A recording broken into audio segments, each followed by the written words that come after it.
Hello travelers, I hope you all are doing good. Welcome back to my channel VarunUTX.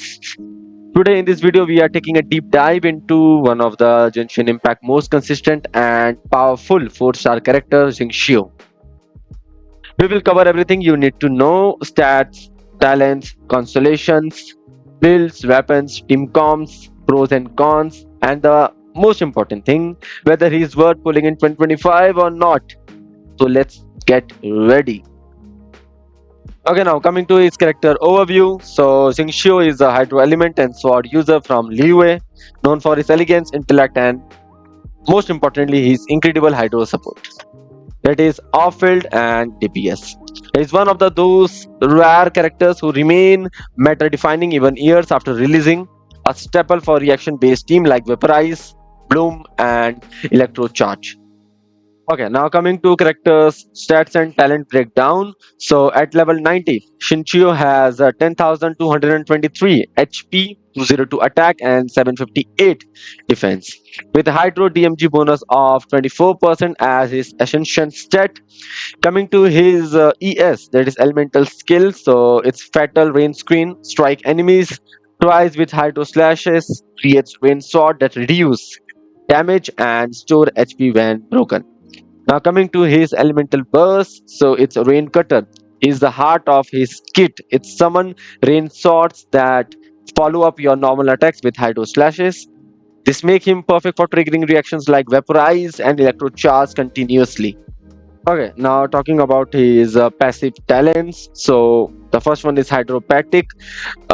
It's Ascension 1. When rain swords are shattered or expired, they heal your current character based on 6% of Xingqiu's max HP. Second one is Blades amidst Raindrop. Ascension 4. Xingqiu gain 20% Hydro DMG bonus when his rain swords are active. Coming to the third one, it's Flash of Genius. That is a utility. When crafting character talents materials has a 25% chance to refund one crafting material.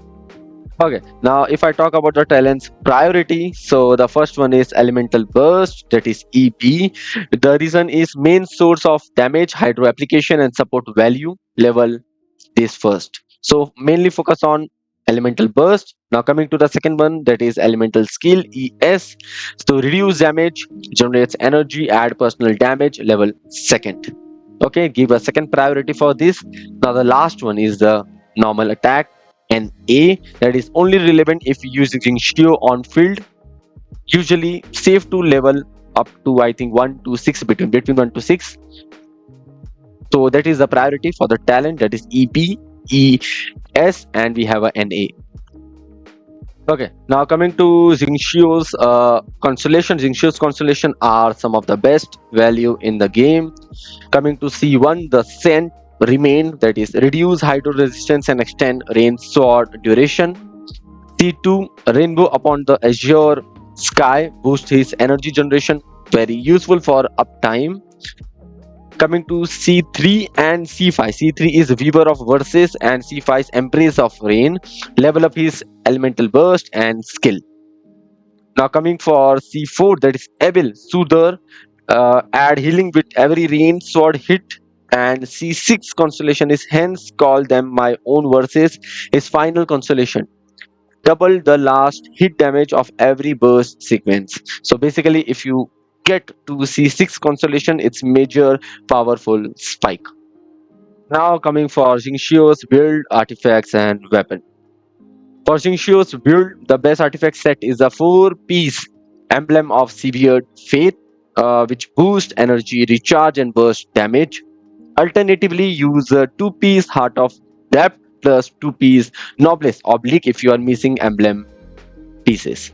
For stats, the 3 are there, that is Sand, Goblet, and Circlet. The first one is Sand, focus on energy recharge or attack percentage. For Goblet, only focus on Hydro DMG bonus. For Goblet, for Circlet, focus either on crit rate or crit damage. Now coming to the substat to focus is the first one is ER, energy recharge, second one is crit rate, third one is crit damage, and the last one is attack percentage. Now One more thing we have to remember, that aim for around 200% energy recharge for smooth rotation. Now there is one more thing. Let's see the stat. Hydro DMG bonus target in the goblet 46.6% plus 24% ascension. Note, always use a hydro goblet, never swap it out for attack. Okay. Now the second stat, that is attack percentage, sand or substat. Target should be like 1800 to 2200 total attack with buff. Attack percentage sand if you already reach energy recharge target, that is a 200%. Otherwise use energy recharge for sand. Now if you have a stat, call it as a HP percentage or a defense percentage, basically you can ignore it because scaling doesn't benefit much from this. Okay, now coming to the weapon. So Xingqiu burst cost 80 energy and is skilled, doesn't generate much on its own. So your ER target depends on what sword you are using. So coming to the weapon, so it's the first one is a sacrificial sword. So you have to keep the refinement level up to R5, that is the max one, and your ER target should be 160 and 180% between. The reset passive plus skill particles reduce the ER needed the most. This is a sweet spot for consistent burst uptime. Coming for the second sword, that is Favonius sword. The ER target should be 170 to 190% between. Great for the team's overall energy, slightly more ER needed because Favonius relies on crits to generate ops. Third one will be Aminoma Kaiguchi craftable. That is the ER target should be 190 to 210 percentage. Need a bit more ER since it gives energy only after using the burst. And the great thing, if you have a 5-star weapon, so you can go with the Jade Cutter or Myth's Jitter. Okay, and the ER target should be 200 to 230 percentage.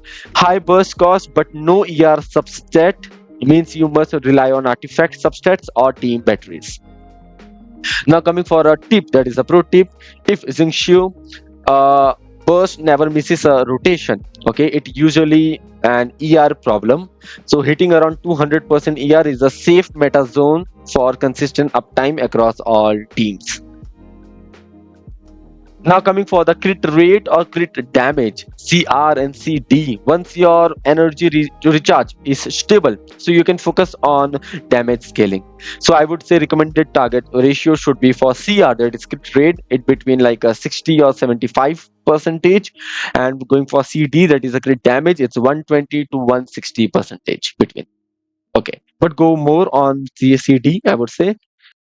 Now coming to the Xingqiu's team composition, which is very important. So I've mentioned a 4, but we have many more team also, because you know Xingqiu is one of the best 4-star character in Hydro, and you can utilize him in like in Electro also, Hyperbloom, Vaporize, in many of the team. Okay, now coming to the first team, that is Vaporize team. So we have it will goes like this: Hutao, Xingqiu, Yellen, and Zhongli.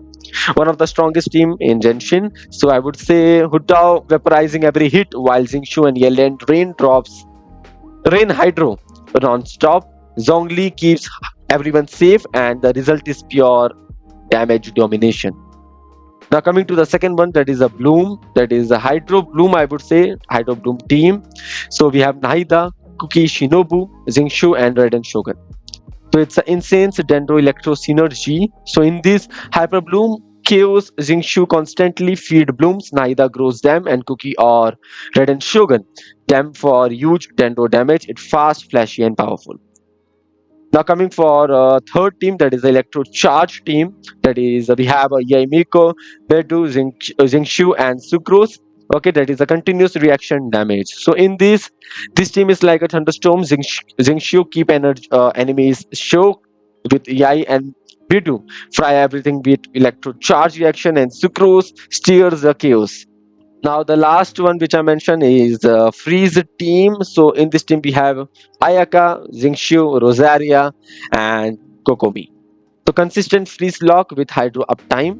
In this, Ayaka turn the battlefield into an ice rink. Xingqiu keep hydro flowing. Rosaria boost crit, and Kokomi keep everyone alive. It freeze lock perfection. So that's how the we have a team composition for Xingqiu.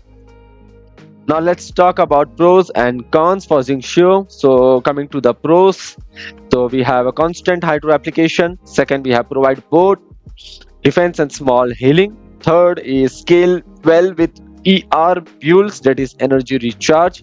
The last one is works with nearly every main DPS. Now coming to the cons. So we have a long skill cooldown, that is the issue. Then second one is need high ER to maintain burst uptime.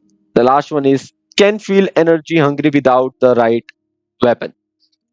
Now the most important thing, like why pull for Xingqiu? So if you don't already have a Xingqiu, he absolutely a worth pulling character.